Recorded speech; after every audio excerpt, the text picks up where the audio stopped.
History is often written by the victors, the kings, the conquerors. But behind every great empire, every revolution, every leap of human progress, there's an untold story, a story of mothers. Women who nurtured, sacrificed, and often risked everything to protect their children, and, in doing so, changed the course of history. Today, we're diving into the lives of 10 extraordinary mothers, whose love, courage, and resilience left an indelible mark on the world. From ancient queens to modern activists, these women defied norms, broke barriers, and proved that a mother's influence can echo through centuries. But first, let's travel back over 2,000 years to a kingdom in the Himalayas, where one mother's defiance against an empire became legendary. Long before the world knew his name, Prince Siddhartha Gautama, the future Buddha, was cradled in the arms of a woman, whose story is often overshadowed by her son's enlightenment, Queen Maya. In the lush gardens of Lumbini, Nepal, Maya Devi faced a moment that would alter human history. According to Buddhist texts, she dreamed of a white elephant descending from heaven, a divine sign that her child would become either a great king or a spiritual leader. But Maya's journey was fraught with tragedy. She died just 7 days after giving birth, leaving her sister, Mahaprajapati, to raise Siddhartha. Yet Maya's brief role as a mother was pivotal. Her sacrifice became a cornerstone of Buddhist teachings, symbolizing the transient nature of life. Even in death, her legacy lived on. Siddhartha's quest to end human suffering was rooted in the loss of his mother, a pain that drove him to seek answers beyond palaces and privilege. Queen Maya's story reminds us that motherhood isn't measured in years but in the seeds of change, planted in a child's soul. In the heart of the Roman Republic, amid marble villas and Senate intrigues, a widow named Cornelia Africana redefined what it meant to be a mother. Daughter of Scipio Africanus, the general who defeated Hannibal, Cornelia could have remarried into power or wealth. Instead, she chose a different path, one that would ignite a fire in her sons' hearts, and shake the foundations of Rome itself. After her husband's death, Cornelia poured her intellect and ambition into her two sons, Tiberius and Gaius Gracchus. She hired Greek philosophers to tutor them, filled their library with treatises on justice, and instilled in them a burning question: what is Rome without its people? At a time when women were expected to remain silent in politics, Cornelia's sons grew into firebrand reformers. Tiberius, the elder, dared to challenge the Senate by proposing land redistribution to uplift the poor. Gaius followed, demanding citizenship for Rome's allies and grain subsidies for the starving. Their policies threatened the elite, and both brothers were assassinated for their ideals. Yet Cornelius' influence endured. When a wealthy Campanian woman once boasted of her jewels, Cornelia pointed to her sons and replied, "These are my jewels." Her words became a rallying cry for mothers advocating education over opulence. Though the Gracchi reforms were crushed, their ideas outlived them, paving the way for figures like Julius Caesar. Cornelia's story is a testament to a mother's power, not just to raise children, but to raise visionaries. Imagine a world where your child is not your own, where they can be ripped from your arms and sold like cattle. This was the reality for Isabella Baumfree, an enslaved woman in New York, who would later rename herself Sojourner Truth, declaring, "I am for truth, no matter who tells it. I am for justice, no matter who it is for or against." Born into bondage around 1797, Isabella was sold 3 times before her 13th birthday. By 18, she'd fallen in love with an enslaved man named Thomas, with whom she had 5 children. But enslavers saw her not as a mother, but as property. When her youngest son, Peter, was illegally sold to an Alabama plantation, Isabella did the unthinkable. She sued the white man who stole him, and won. In 1828, a New York court ruled in her favor, making her one of the first black women in U.S. history to defeat a white man in court. This victory wasn't just legal, it was a revolt against the idea that enslaved mothers had no right to their children. But Isabella's fight didn't end there. After escaping slavery in 1826, she became a Methodist preacher, and renamed herself Sojourner Truth, a prophetess wandering the land to expose its sins. Her most famous speech, "Ain't I a Woman?" delivered in 1851, fused motherhood with defiance. "I have borne 13 children, and seen most all sold off to slavery, and ain't I a woman?" Her words shattered the myth that femininity, and by extension, motherhood, belonged only to white women. She traveled with Abraham Lincoln, recruited black soldiers for the Union Army, and demanded land grants for freed slaves, famously saying, "Give them land and an opportunity, and they will be productive." Sojourner Truth's legacy is a testament to a mother's love as a force of revolution. She didn't just reclaim her children, she reclaimed the voice of millions. In the shadow of Pharaoh's pyramids, enter the scorching Egyptian sun, the Hebrew slave woman faced an unthinkable choice. Jochebed, whose name means, Yahweh is glory, had just given birth to a son, a child condemned by royal decree. Pharaoh, fearing the growing power of the Israelites, had ordered every Hebrew baby boy drowned in the Nile, but Jochebed refused to let fear dictate her child's fate. For 3 months, she hid her infant son, his cries muffled by the hum of slave labor. When secrecy became impossible, she wove a basket of reeds, coated it with tar, and placed the baby inside. With trembling hands, she set the basket adrift on the Nile, entrusting her son to God, and to the courage of her daughter, Miriam, who followed the basket downstream. The rest is history. Pharaoh's daughter discovered the child, named him Moses, drawn from water, and hired Jochebed herself as his wet nurse. Unbeknownst to the princess, she'd reunited mother and son. Jochebed used those precious years to instill in Moses his Hebrew identity, planting seeds of justice that would later drive him to confront Pharaoh with the words, "Let my people go." Jochebed's story transcends time. A mother's love, amplified by faith, turned a death sentence into liberation. Without her defiance, there would be no Exodus, no 10 Commandments, no foundation for 3 world religions. She reminds us that even the smallest act of courage can ripple across millennia. In the Forbidden City, where whispers could topple dynasties, a concubine rose from obscurity to become the de facto ruler of China. For nearly half a century, Empress Dowager Cixi, often dubbed the Dragon Lady, was a mother figure not just to her son, but to a nation teetering between tradition and modernity. Born into a middle-class Manchu family, Cixi entered the imperial court as a low-ranking concubine, but when she bore Emperor Xianfeng's only son, Tongzhi, her fate changed. After Xianfeng's death in 1861, Cixi orchestrated a coup with her allies, seizing power as regent for her 5-year-old son. When Tongzhi died at 19, rumored to be from venereal disease or suicide, Cixi adopted her nephew, Guangxu, to maintain her grip on the throne. Her rule was marked by paradox. She crushed reforms that threatened her authority, like the 1,898 Days Reform, imprisoning Guangxu for supporting modernizers. Yet she later endorsed education for women and railways, telegraphs, and Western-style armies. When the anti-foreigner Boxer Rebellion erupted in 1900, Cixi initially supported the rebels, only to flee Beijing in a peasant cart. When 8 foreign armies invaded, critics called her tyrannical. Supporters argued she held a fracturing empire together. But one truth endures: Cixi wielded motherhood as both a shield and a weapon. She raised sons to thrones only to dominate them, and though her actions hastened the Qing dynasty's collapse, her 47-year reign shaped China's transition into the 20th century. Cixi's legacy is a reminder that motherhood, in the hands of ambition, can build empires or bury them. In 1942, as Nazi Germany tightened its grip on Poland, a 32-year-old nurse named Irena Sendler walked into hell, clutching a medical pass and wearing a Star of David armband.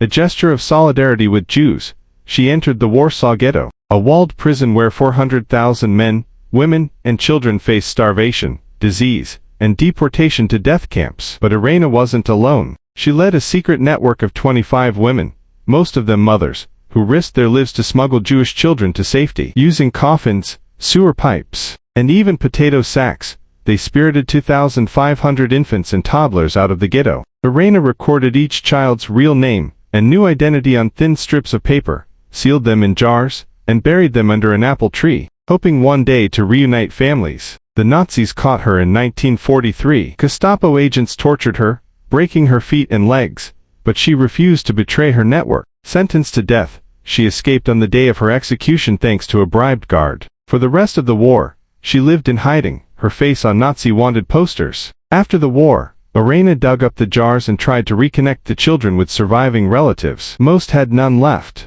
"I could have done more," she lamented, though historians call her the female Oskar Schindler. Irena's story is not just about rescue, it's about a mother's resolve to protect all children, even those not her own. As she once said, "Every child saved with my help is the justification of my existence on this earth." Long before emails and instant messaging, there were letters, pages filled with ink, wisdom, and the quiet urgency of a mother's voice. Abigail Adams, wife of President John Adams, and mother to another, John Quincy Adams, wielded her quill like a sword, shaping not just her son's destiny, but the soul of a fledgling nation. In 1780, as the American Revolution raged, 12-year-old John Quincy was sailing to Europe with his diplomat father. Abigail, stranded in Massachusetts, wrote to her son, You are in possession of a natural good understanding. It is not the mere scholar, but the virtuous, the patriotic character, which I wish you to aim at." These words, among hundreds of letters, became John Quincy's moral compass. But Abigail's influence stretched far beyond her son. In 1776, she famously urged her husband,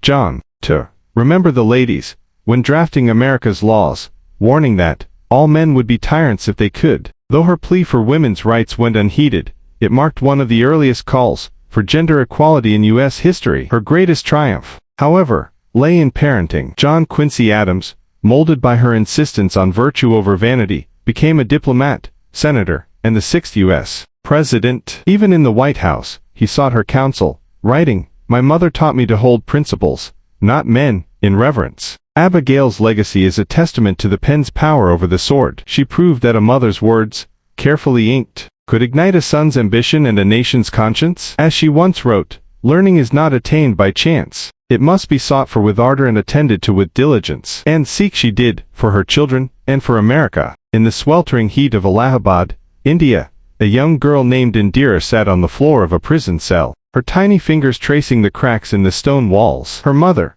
Kamala Nehru, had just collapsed from tuberculosis, weakened by years of British imprisonment. But even in sickness, Kamala whispered to her daughter, "Freedom is not given, it is taken." Kamala Nehru was no ordinary mother. Married to Jawaharlal Nehru, India's future first prime minister, she defied the confines of her aristocratic upbringing to join Mahatma Gandhi's nonviolent resistance. She led protests, sold banned nationalist literature, and endured police batons during the 1930 Salt March. To Indira, her mother was a paradox, fragile in health but unbreakable in spirit. Kamala's death in 1936, when Indira was just 18, left a void filled with purpose. Indira inherited her mother's steely resolve, later telling a biographer, "My mother's life was her message." That message propelled Indira into politics. As prime minister, she nationalized banks, spearheaded the Green Revolution to end famine, and led India to victory in the 1971 Bangladesh Liberation War. But power came at a price. Dubbed the Iron Lady of India, she suspended democracy during the 1975 emergency, jailing opponents and censoring the press. Critics called her authoritarian. Supporters hailed her as a matriarch defending a fractured nation. Indira's assassination in 1984, like her mother's death, became a catalyst for change. Her son Rajiv Gandhi followed her into politics, continuing the Nehru-Gandhi dynasty. Kamala's legacy, of a mother who turned pain into protest, lived on in her granddaughter's hands. Indira's story is a reminder that the weight of a mother's ideals can shape nations, for better or worse. In the cotton fields of Louisiana, where the air hung thick with oppression, an enslaved woman named Minerva Breedlove whispered hope to her children. Her hands, calloused from labor, cradled a dream she'd never lived to see, freedom. Among her children was a girl named Sarah, later known as Madam C.J. Walker, who would turn her mother's stolen legacy into an empire of beauty and pride. Minerva's life was defined by relentless hardship. Born into slavery, she endured forced labor, familial separation, and the constant threat of violence. Yet, even in bondage, she instilled in her children a fierce sense of dignity. Sarah later recalled her mother's mantra, "Learn to do for yourself, child. The world won't do it for you." Tragedy struck early. After emancipation, Minerva died in 1874, leaving Sarah orphaned at 7. The girl was sent to labor in cotton fields, married at 14 to escape abuse, and widowed at 20 with a toddler to feed. But Minerva's lessons persisted. Sarah began working as a laundress, saving pennies to invest in her future. In 1905, Sarah encountered a life-changing product, a scalp treatment for black women suffering hair loss due to harsh chemicals and poor hygiene. She reinvented it as Madam Walker's Wonderful Hair Grower, building a cosmetics empire that employed 40,000 black women as sales agents. By 1919, she was worth over $1 million, roughly $17 million today, funding scholarships, NAACP activism, and Harlem's cultural renaissance. Madam Walker never forgot her mother's teachings. She credited Minerva's resilience for her own tenacity, once saying, "I had to make my own living and my own opportunity, but I made it." Don't sit down and wait for the opportunities to come. Get up and make them. Minerva Breedlove's story is one of invisible labor, the kind that tills the soil so future generations can bloom. Her daughter didn't just sell hair products, she sold freedom, the freedom to thrive, to own beauty, and to defy a world that once owned her mother's body. In the opulent halls of Buckingham Palace, a 4'11" woman ruled not just a kingdom but a family empire. Queen Victoria, whose name defined an era, reigned for 63 years, but her most enduring legacy lay in her role as a mother, a role she weaponized to bind Europe's fractious monarchies to Britain's crown. Victoria's marriage to Prince Albert was a love match, but it was also a factory for future kings and queens. Together, they had 9 children, each strategically married into Europe's royal houses. Her eldest, Victoria, married Prussia's crown prince. Alice wed a German duke. Alfred became king of Romania, and Beatrice, her youngest, married into the Spanish monarchy. By the early 20th century, Victoria's descendants sat on the thrones of Germany, Russia, Spain, Norway, Sweden, and Greece. But this, grandmother of Europe, was no sentimental matriarch. Victoria micromanaged her children's lives, vetting their suitors and censoring their letters. She clashed fiercely with her heir, Bertie, Edward VII, whose playboy antics she deemed a disgrace. Yet, her iron grip couldn't prevent the dynastic time bomb she'd created. Her grandchildren, Kaiser Wilhelm II of Germany and Tsar Nicholas II of Russia, would later face off in World War I. Victoria's motherhood was a double-edged sword. She championed domesticity, popularizing the Christmas tree and white wedding gowns, but her own children often resented her dominance. "To me, she is not a sympathetic figure," confessed her daughter Vicky. Still, her influence was undeniable. Through her progeny, Victoria's bloodline pacified Europe for decades, until it ignited its collapse. She proved that a mother's ambition could forge empires, but not control fate. From the banks of the Nile to the battlefields of Europe, these mothers, queens, rebels, visionaries, remind us that history is not just shaped by wars and treaties, but by the quiet, unyielding force of maternal love. Each of these women faced impossible choices: Jock surrendering Moses to the river, Irena Sendler burying names in jars, Sojourner Truth demanding, "Ain't I a woman?" Their stories are not just about sacrifice, but about reinvention of themselves, their children, and the world. As we close this chapter, let us remember, behind every name etched in history, there is often a mother who refused to let hope drown, who turned cradles into catalysts. Their legacies ask us, what will we nurture? What will we dare to protect? For in the end, the greatest monuments are not made of stone, but of the futures we build in the hearts of those we love. If you enjoyed and got information through this history path, then click that like button. To know more about history, subscribe our channel, and don't forget to press bell icon so that you don't skip any of our entertaining and informative history chapter.